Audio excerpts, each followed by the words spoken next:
181 અભયમ મહિલા હેલ્પલાઇન દ્વારા શંકાશીલ પતિનો વહેમ દૂર કરી પતિનું સચોટ કાઉન્સેલિંગ કરી દંપતી વચ્ચે સુખદ સમાધાન કરાવવામાં આવ્યું હતું। ભરૂચ જિલ્લાના અંકલેશ્વર તાલુકામાં રહેતી એક પીડિતાએ 181 અભયમ મહિલા હેલ્પલાઇન પર ફોન કરી મદદની પોકાર કરી હતી। પીડિતાએ જણાવ્યું હતું કે તેના લગ્નને 12 વર્ષ થયા છે અને તેમને સંતાનમાં 2 દીકરીઓ છે, છતાં તેનો પતિ રોજ નશો કરીને તેના ચારિત્ર પર ખોટા વહેમ રાખી મારઝૂડ કરતો હતો।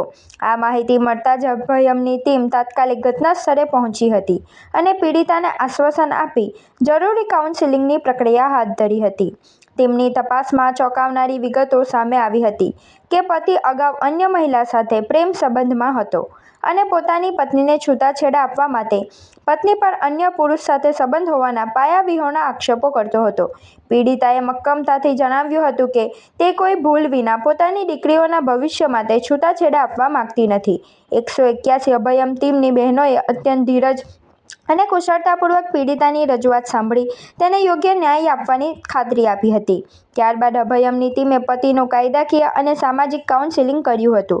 ટીમે પતિને સમજાવ્યું હતું કે પુરાવા વગર પત્ની પર શંકા કરવી અને શારીરિક માનસિક ત્રાસ આપવો એ કાયદેસરનો ગુનો છે।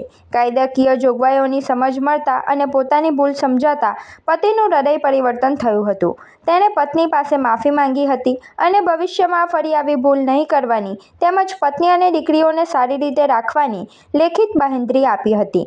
181 અભયમ મહિલા હેલ્પલાઇનની સતર્કતા અને સમયસૂચકતાને કારણે એક માસૂમ પરિવાર વિખેરાતા બચી ગયો હતો। અભયમ ટીમની આ પ્રશંસનીય કામગીરીને કારણે 12 વર્ષ જૂનો ઘર સંસાર ફરીથી મહેકી ઉઠ્યો છે। મુશ્કેલ સમયમાં યોગ્ય માર્ગદર્શન અને રક્ષણ પૂરું પાડવા બદલ પીડિતાએ 181 અભયમ ટીમનો હૃદયપૂર્વક આભાર માન્યો હતો। સમાજમાં મહિલાઓની સુરક્ષા અને પારિવારિક શાંતિ માટે 181ની ભૂમિકા ખરેખર વરદાનરૂપ સાબિત થઈ રહી છે।